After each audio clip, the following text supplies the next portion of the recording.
السلام علیکم ورحمۃ اللہ وبرکاتہ۔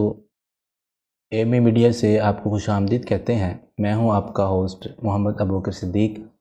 میرے ساتھ آج ہمارے مہمان گرامی موجود ہیں ڈاکٹر حافظ مسعود قاسم صاحب، جو اسسٹنٹ پروفیسر ہیں شعبہ علوم اسلامیہ زرعی یونیورسٹی فیصل آباد میں۔ ہمارا آج کے اس پروگرام کا عنوان ہے دینی تعلیمات کی اہمیت کیا ہے، اس کو سیکھنا کیوں ضروری ہے۔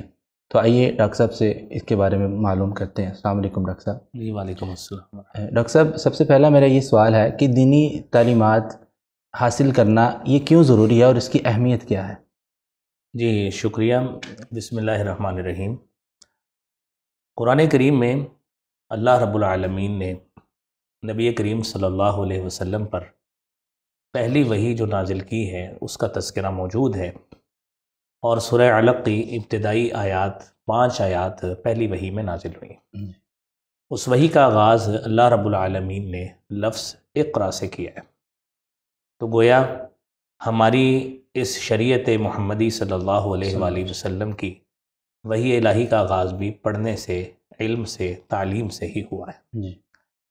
تو اس لیے آپ صلی اللہ علیہ وسلم کے امتی ہونے کے ناطے، آپ صلی اللہ علیہ وسلم کے پیروکار ہونے کے ناطے، ہم میں سے ہر مسلمان کے لیے ضروری ہے کہ وہ علم اور تعلیم اس کو حاصل کرے۔ اور یہ جو اگلی بات ہے کہ اس میں ڈائیورژن آگے ہے کہ اس علم کو ہم دینی تعلیم کہیں، دنیاوی تعلیم کہیں، کیا کہیں۔ اس میں سب سے پہلے تو اگر ہم کتب حدیث میں اگر رجوع کریں تو ہمارے سامنے نبی کریم صلی اللہ علیہ وآلہ وسلم کی 2 ہی علم آتے ہیں، ایک ہے علم نافع اور ایک ہے علم ضار۔ جی۔ علم نافع سے مراد ہر وہ علم ہوگا جو ہمارے لیے، ذات کے لیے، ہمارے خاندان اور فیملی کے لیے، اور پھر اسی طرح ہی ہماری مملکت اور اسٹیٹ کے لیے بینیفیشل ہو، فائدہ مند ہو، ان کو کوئی بینیفٹ حاصل ہو رہا ہو، تو اس کو ہم علم نافع کہتے ہیں۔ آن دی ادر ہینڈ علم ضار اس علم کو کہا جاتا ہے کہ جو علم اپنے لیے نقصان دہ ثابت ہو، ہماری فیملی کے لیے نقصان دہ ثابت ہو، یا اس طرح سے جو ہے ہماری اسٹیٹ کے جو انٹرسٹ ہیں اس کے لیے نقصان دہ ثابت ہو، تو وہ علم ضار ہوتا ہے۔ اب یہاں پہ میں ساتھ یہ بھی اس کو کلاسیفائی کرتا چلوں کہ بسا اوقات ایک ہی علم اگر اس کو آن دی ون ہینڈ اگر آپ سیکھیں گے تو وہ علم نافع ہوتا ہے، آن دی ادر ہینڈ اسی علم کو سیکھیں گے تو وہ علم ضار ہوتا ہے۔ مثلا ہمارے ہاں، ہماری مملکت پاکستان ہے الحمدللہ، جس کے ہم باشندے ہیں، ایک آزاد خود مختار ریاست ہے۔ اب اس میں ہماری KRL لیبارٹریز ہیں، NDU ہے، نیشنل ڈیفنس یونیورسٹی ہے، جہاں پہ باقاعدہ طور پہ ہمیں ایسی تعلیم بھی دی جاتی ہے جس میں ملک کا دفاع، ڈیفنس کو مضبوط کرنے کے لیے تعلیم دی جاتی ہے۔ اب اگر ہم اسٹیٹ کے تحفظ کے لیے، اسٹیٹ کی سیکیورٹی کے لیے ہم آرسنلز بناتے ہیں، ہم اسلحہ بناتے ہیں، اسلحہ ساز فیکٹریز ہماری KRL یا کوہوٹا میں کام کرتی ہیں، تو ڈیفینیٹلی وہ ایک بہت اچھا علم ہے جو اسٹیٹ کے تحفظ کے لیے ہے، اور قرآن کریم اس کو انڈورس کرتا ہے کہ اعدوا لہم ما استطعتم من قوہ، کہ آپ کے اندر جتنی استطاعت موجود ہے آپ اپنی قوت، ڈیفنس اس کو مضبوط کریں۔ تو یہ تو بات ہوئی کہ یہ پازیٹیو وے ہے۔ اگر اسی علم کو کوئی شخص چرا لیتا ہے اور نیگیٹو پرپزز کے لیے یوز کرتا ہے، اور انوسینٹ پبلک کے لیے وہاں پہ جا کے اسی اسلحے کی بھرمار کر دیتا ہے، جس طرح کہ ہمارے ہاں ایک باقاعدہ 2 ڈیکیڈ سے، 2 عشروں سے ایک ہمارا اسٹیٹ جو ہے اس میں باقاعدہ ایک خودکش بمبار، سوئسائڈ اٹیکس اور انوسینٹ پرسنز، اور جس میں باقاعدہ دہشت گردی کی جنگ میں ہمارے ملک نے بڑی قربانیاں دی ہیں، اور ہزاروں کی تعداد میں ہمارے سولجرز نے اور انوسینٹ پبلک نے جانوں کا نذرانہ پیش کیا ہے۔ تو ان کا نذرانہ پیش کرنا تو اپنی جگہ پہ اللہ کے ہاں اللہ تعالیٰ ان کو قبول کرے، لیکن جس نے تخریب کاری کی ہے، جس نے دہشت گردی کی ہے، وہ اس نے جو علم حاصل کیا وہ اس نے تخریب کاری کے لیے حاصل کیا، لہذا اس علم کو کبھی بھی انڈورس نہیں کیا جا سکتا۔ لہذا ہر وہ علم جو اپنے فائدے کے لیے، خاندان کے فائدے کے لیے، خاندان کے تحفظ کے لیے، اسٹیٹ کے تحفظ کے لیے، اس کے انٹرسٹ کے لیے یوز ہوتا ہے، ہم اس کو علم نافع کہیں گے۔ اسی کو ہی دین انڈورس کرتا ہے، اسی کو ہی شریعت انڈورس کرتی ہے۔ اچھا ڈاکٹر صاحب، دوسری بات یہ ہے کہ دینی تعلیم ہی کیوں ضروری ہے انسان کو دنیا میں رہنے کے لیے؟ دیکھیں، ہمارے ہاں اگر ہم اپنے ریاست میں اداروں کے حساب سے اگر اس کی کلاسیفیکیشن کرتے ہیں نا، تو ادارے بھی ہمارے ہاں دو قسم کے ہیں۔ ایک وہ ہیں جو پیورلی ہمیں وہ علم دیتے ہیں کہ جس میں باقاعدہ طور پہ دین کی اقدار جو ہے، روحانیت جو ہے وہ شامل نہیں ہوتی۔ اس میں باقاعدہ فن ہے، فن سکھایا جاتا ہے، جس میں آپ سائنٹسٹ کہہ لیں، انجینئرز کہہ لیں، ڈاکٹرز کہہ لیں، تو ہر کسی کا ایک فیلڈ متعین ہے، وہ اس میں وہ گرو کر رہے ہیں۔ دوسری طرف دینی مدارس ہیں۔ دینی مدارس ہمارے ہاں ایک باقاعدہ ایک پورا ایک اسپیکٹرم ہے کہ جس میں وہ باقاعدہ گرو کر رہے ہیں، اور مور دین جو ہے ہم اس کو کہتے ہیں کہ 2 to 3 ملین جو ہے وہ اسٹوڈنٹس جو ہیں وہ اس سے وابستہ ہیں اپنے علم اور تعلیم کے لحاظ سے۔ ایک رف ایسٹیمیٹ ہے، غالباً اس سے زیادہ ہی ہوں گے، تو وہ لوگ اس سے وابستہ ہیں۔ اب ایک شخص قرآن حفظ کرتا ہے، قرآن کے بعد وہ تجوید پڑھتا ہے، قرات پڑھتا ہے اور درس نظامی کرتا ہے، اور دین کو سمجھنے کے لیے کتب حدیث پڑھتا ہے، کتب سیرت پڑھتا ہے، کتب فقہ پڑھتا ہے۔ یہ علم ایسا علم ہے جو اس کے اندر روحانیت لے کے آئے گا، خدا ترسی لے کے آئے گا، اور اس کے اندر بندے سے کس طرح فائدہ اسے لیا جا سکتا ہے، یا کس طرح اس بندے کا لحاظ رکھا جاتا ہے، اس کا بھرم رکھا جاتا ہے، کس طرح اس کی چشم پوشی کی جاتی ہے، بردباری کی جاتی ہے، یہ ساری چیزیں اس کو دینی اقدار سکھائیں گی۔ دیکھیں ہمارا تعلق یونیورسٹی سے ہے، اور الحمدللہ میں نے فیصل آباد میں یعنی ٹیکسٹائل یونیورسٹی ہے، سرکاری یونیورسٹی، جی سی یونیورسٹی ہے، ایگریکلچر یونیورسٹی ہے، میں نے الحمدللہ سب میں پڑھایا ہوا ہے۔ تو ہمارے ہاں اگر ہم ان لوگوں کو جو فنون کے ماہر بننا چاہتے ہیں، وہ چاہے فن انجینئرنگ کا ہو، ڈاکٹرز کا ہو، کسی بھی فن کا ہو، اس کو ہم باقاعدہ طور پہ اس کو بھی اسلامک اسٹڈیز ایتھکس پڑھاتے ہیں۔ کیوں پڑھاتے ہیں؟ ہمارے قانون کا حصہ ہے، ہم اس کے مطابق پڑھاتے ہیں تاکہ اس بچے کے اندر بھی شریعت کی کچھ نہ کچھ اقدار جو ہے نا وہ انفیوز کر لیں، اس کے اندر بھی روحانیت کچھ نہ کچھ پینیٹریٹ کر لیں، تاکہ اس کے اندر بھی انسانیت کا جو جذبہ ہے نا وہ آئے۔ یہ اس کو مادہ پرستی، میٹیریلزم، اس کو یہ چیزیں نہیں سکھائے گا، بلکہ یہ باقاعدہ جب اسلام کی تعلیمات اس کے اندر انفیوز کریں گی، وہ قرآن کی تعلیم کو پڑھے گا، حدیث مصطفیٰ کو پڑھے گا، سیرت طیبہ کو پڑھے گا، تب اس کے اندر روحانیت آئے گی، تب اس کے اندر خدا ترسی آئے گی، تب اس سے بندے سے ایک دوسرے کے ساتھ خدا ترسی والا کام کرے گا، ایک دوسرے کا بھرم رکھے گا، ایک دوسرے کا لحاظ رکھے گا، اور تمام کے تمام جو سیکریفائس کرنا، جذبہ سخاوت رکھنا، جذبہ اخوت رکھنا، یہ ساری ٹرمینالوجی بھی ہمیں اسی شریعت نے ہی متعارف کرائی ہیں، وہ تب ہی ہوں گی جب وہ ان چیزوں کو باقاعدہ پڑھے گا، تب اس کو اپنی زندگی میں امپلیمنٹ کرے گا۔ اس لیے ہمارے ہاں بیچلر لیول کی کوئی ڈگری پاکستان میں ایسی نہیں ہے کہ جس میں جو ہے Islamic studies as a compulsory subject جو ہے نا وہ نہیں پڑھایا جاتا، لہذا وہ اسی لیے پڑھایا جاتا ہے کہ ان کے اندر یہ خدا ترسی آئے، انسانیت آئے، اور یہی جو چیز ہے یہ الحمدللہ بچے سیکھ بھی رہے ہیں، اور اس کا عملی مظاہرہ آپ سوسائٹی میں دیکھ رہے ہیں۔ اچھا ڈاکٹر صاحب، آنے والی نسلوں کے اندر، بچوں کے اندر دینی تعلیمات کو کس طرح پروان چڑھایا جا سکتا ہے؟ اس کی بہت زیادہ کمی نظر آتی ہے۔ اچھا، اس میں جو ہے نا جی، اس میں انسٹیٹیوشن ٹو انسٹیٹیوشن ویری کرتا ہے۔ بسا اوقات تو ایسے ہے کہ ہم کہتے ہیں دینی مدارس میں بھی کچھ لوگ پڑھ کے ایسے آ جاتے ہیں جن کے اندر باقاعدہ جو اسلامک ایتھکس ہیں وہ پینیٹریٹ نہیں کیے ہوتے ہیں۔ دیکھیں یہ ہر جگہ پہ ایکسیپشنل کیسز ہوتے ہیں۔ اگر دور نبوی تھا، دور نبوی صلی اللہ علیہ وآلہ وسلم، جرائم تو وہاں پہ بھی ہو جاتے ہیں، لیکن وہاں پہ نظام مستحکم تھا جو اس کو ٹیکل کرنے کے لیے موجود تھا، اس لیے جرائم کی ریشو بہت کم تھی۔ تو لہذا ہمیشہ ہی قانون ہوتا ہے گرفت کرنے کے لیے اور اس کو سٹریم لائن کرنے کے لیے کسی بھی نظام کو۔ تو ہمارے ہاں اگر ہم چاہتے ہیں کہ لوگوں کو دینی اقدار جو ہے اسے روشناس کرایا جائے، تو اس کی بنیاد یہی ہے، کیونکہ سب سے پہلی گود جو ہے نا، گود وہ ماں کی گود ہوتی ہے، ماں کی گود ہے۔ اور ہمارے ہاں یہ چیز بیان کی جاتی ہے، اطلب العلم من المہد الی اللحد، کہ آپ گود سے لے کر گور تک علم حاصل کریں۔ چلیں اس کو مان لیں، ٹھیک ہے کہ چلیں علم حاصل کریں، لیکن علم کو قرآن کریم تو آیات بینات سے انڈورس کرتا ہے۔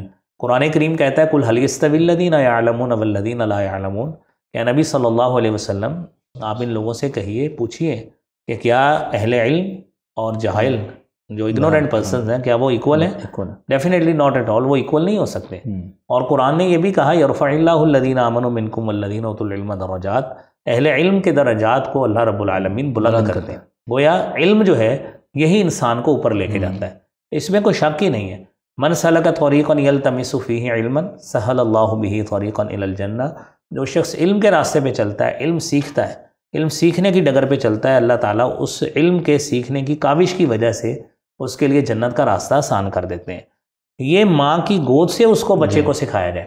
دیکھیے ابتدا ہے نا، ماں کی گود میں بچہ ہے، بچہ اگر اسٹیمرنگ کے ساتھ، تتلاہٹ کے ساتھ ایک لفظ بھی بولنا سیکھتا ہے تو ہمیں کوشش یہ کرنی چاہیے جو ہمارے علماء سلف اور اکابرین کرتے تھے، ہماری بڑی مائیں یہ کیا کرتی تھیں، اس کو لفظ اللہ سکھاتے تھے، اللہ سکھاتے تھے، اس کو لا الہ الا اللہ پھر کلمہ سکھاتے تھے۔ یعنی آہستہ آہستہ بچے کے اندر توحید کا جو عنصر ہے وہ غالب آنا چاہیے، بچے کو علم ہو، آہستہ آہستہ بچہ بڑھتا رہے گا اور بچے کے اندر یہ احساس ہوگا کہ اللہ رب العالمین کوئی ایسی ہستی ہے جس کا مجھے گود میں ہی جس کا سکھایا گیا تھا۔ آہستہ آہستہ بچہ گرو کرے گا۔ آپ اس کی مثال یہ دیکھیے، نبی کریم صلی اللہ علیہ وسلم کے کزن ہیں حضرت عبداللہ ابن عباس رضی اللہ تعالیٰ عنہما، اب آپ کو حبر الامہ بھی کہا جاتا ہے، مفسر قرآن بھی ہیں اور بڑی پرسیپشن رکھنے والے آدمی تھے۔ رسول کریم صلی اللہ علیہ وآلہ وسلم سے تقریباً 50 سال چھوٹے ہیں۔ اب آپ صلی اللہ علیہ وسلم نے ان کو نصیحت کی۔ اب آپ یقین کریں کہ اگر آپ نے اپنی زندگی کے آخری سال بھی نصیحت کی ہوگی تو اس وقت ان کی عمر صرف 13 سال تھی۔ تو یہ ضروری نہیں ہے کہ آخری عمر میں کی ہو، ممکن ہے وہ 9-10 سال کے اس وقت نصیحت کی ہو۔ احفظ اللہ یحفظک، کہ اے آپ نے اس کو کہا کرتے تھے یا غلام، جس کو ہماری زبان میں پوری حدیث میں اسی طرح اللہ کے نبی نے مخاطب کیا۔ جی بالکل، یا غلام، اے بیٹا، احفظ اللہ یحفظک، بیٹا اللہ کی حفاظت کرو، اللہ تیری حفاظت کرے گا۔ اب بچے میں یہ احساس ڈیولپ ہو کہ میری حفاظت صرف اللہ ہی کرنے والا ہے۔ یہ ماؤں کو، باپوں کو، والدین کو، پیرنٹس کو، یہ ان کو اپنی ڈیوٹی سمجھ لینا چاہیے کہ ہم نے بچے کا احساس اس طرح ڈیولپ کرانا ہے کہ بچے کے اندر روحانیت اس سے نکلے ہی نہ۔ احفظ اللہ یحفظ کا، اللہ کی حفاظت کرو، اللہ آپ کی حفاظت کرے گا۔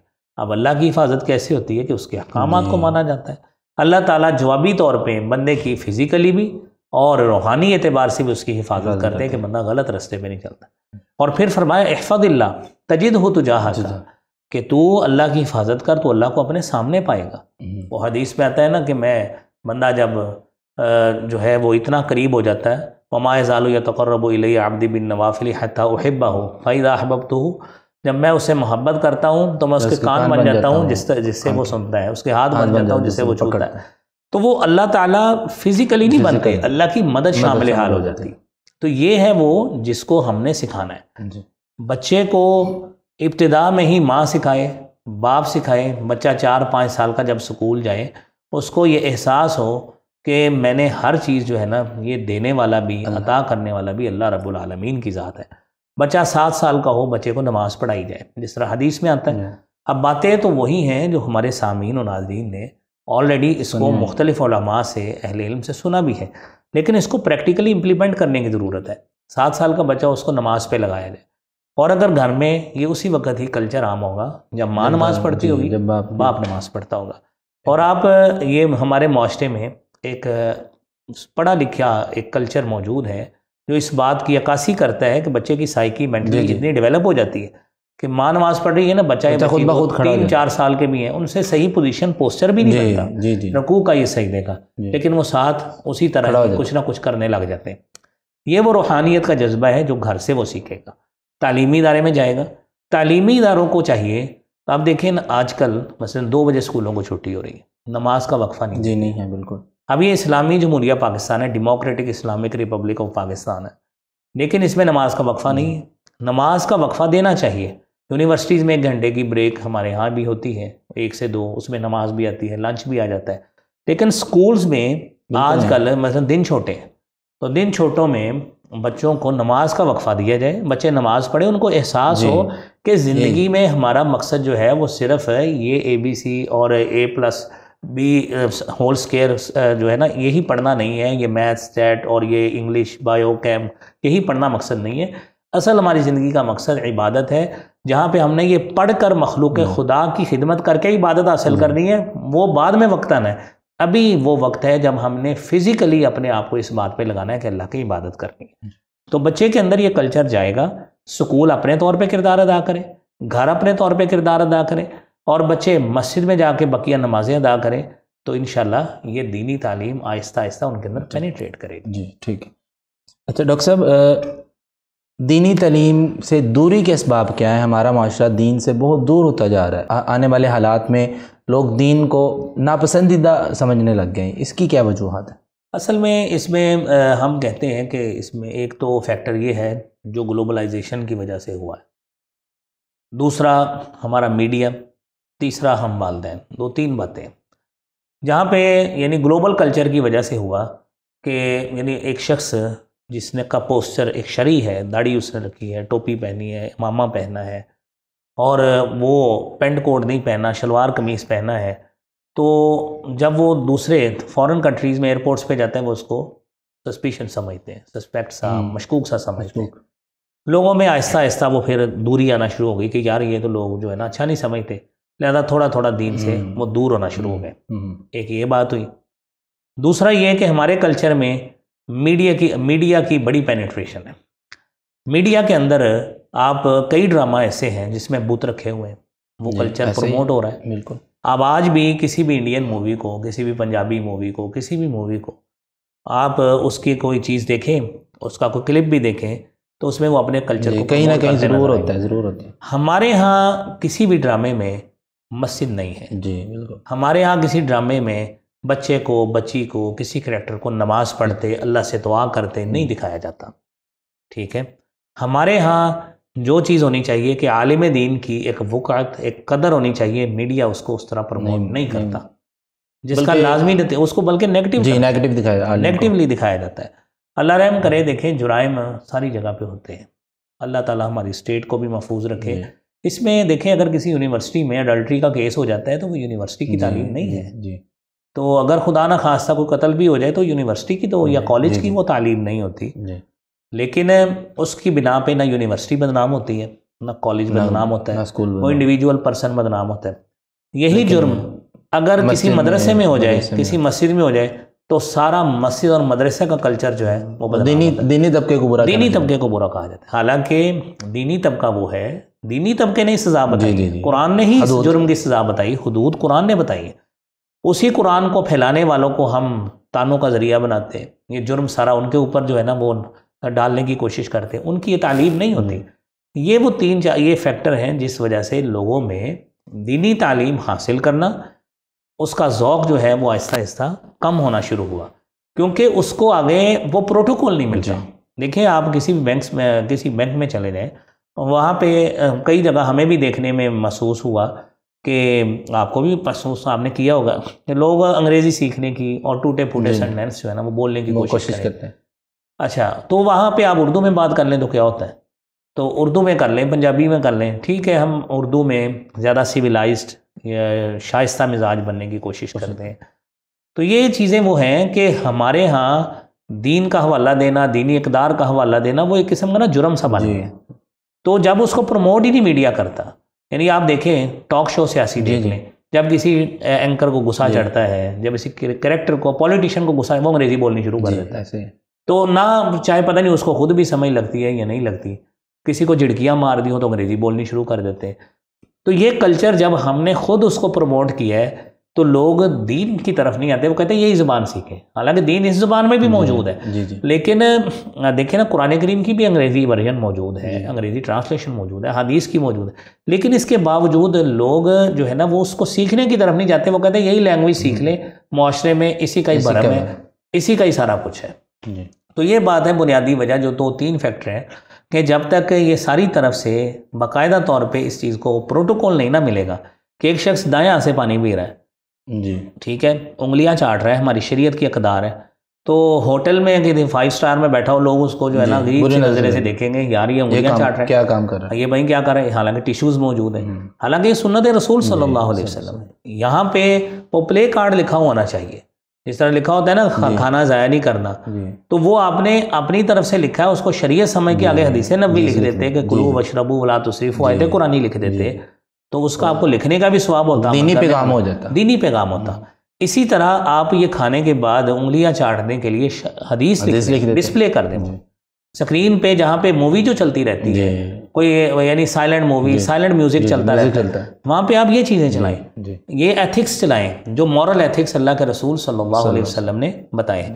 دیکھیں سفر کرتے ہیں، سفر کے الگ ایتھکس ہیں، وہاں پہ اسکرین پہ موویز چل رہی ہوتی ہیں، کسی جگہ پہ بھی چلے جائیں، ہوٹل میں چلے جائیں، وہاں پہ اسٹیشن پہ چلے جائیں، ایئرپورٹس پہ چلے جائیں، تو جب آپ ہر جگہ کے لیے شرعی ایتھکس موجود ہے آپ ان کو پروٹوکول دیں۔ دوسرا استاد محترم میں نے یہ پوچھنا تھا کہ دینی طبقے کو کم تر سمجھا جاتا ہے، جس طرح آپ نے بھی بات کی کہ ٹاک شوز کے اندر جو لوگ آتے ہیں بڑے بڑے سیاستدانوں کو بلایا جاتا ہے، لیکن یہ ٹاک شوز والے یا جس طرح بہت بڑے جو ڈیجیٹل میڈیا نیوز چینلز ہیں یا جس طرح باقی جو ڈیجیٹل میڈیا ہے، یہ دینی طبقات کو اوپر نہیں لاتا، ان کو مطلب بلاتا ہی نہیں ہے تاکہ لوگوں کی آئیڈیل شخصیت نہ بن سکے، تو دینی طبقے کے اندر یہ کم تر آنا، احساس آنا، یہ کیا وجہ ہے اس کی؟ دیکھیے بات ہم جو کر رہے ہیں نا، یہ اسی کا ہی دوسرا اینگل ہے کہ ٹرینڈ سیٹر جو ہے نا، ٹرینڈ سیٹر وہ کون لوگ ہوتے ہیں؟ اساتذہ ہوتے ہیں، ٹرینڈ سیٹر والدین ہوتے ہیں، ٹرینڈ سیٹر میڈیا ہوتا ہے۔ میڈیا جس شخصیت کو آپ کے لیے ایک پبلک آئیکن بنا دے، لوگ اس کو فالو کرنا شروع ہو جاتے ہیں۔ یہ فلم سٹار جتنے بھی ہیں، یہ ایکٹرز جتنے بھی ہیں، یہ کیسے ان کو تو ہم کسی کو بھی نہیں ملے، پولیٹیشنز میں سے ہم کسی کو بھی نہیں ملے، مطلب پاکستان کے پولیٹیشین ہیں مختلف پارٹیوں کے، ہم تو نہیں ملے ان کو، یہ میڈیا نے دکھایا ہے، میڈیا نے دکھا کر ان کو ہیرو بنا دیا۔ وہ الگ بات ہے، کوئی کم زیادہ آئے دن ان کی جو ہے نا ووٹ بینک کم زیادہ ہوتا رہتا ہے، تو یہ میڈیا نے بنایا ہے۔ تو جب یہ میڈیا ان چیزوں کو کر سکتا ہے، آپ 7 سے لے کر 10 تک، ہمارے یہاں more than 50 چینلز ہیں، جیسے ہر چینل پہ پولیٹیکل بحث ہوتی ہے، بالکل، کسی دن رشتہ داروں کے حقوق پہ بحث ہوتی ہے، سوال ہی پیدا نہیں ہوتا۔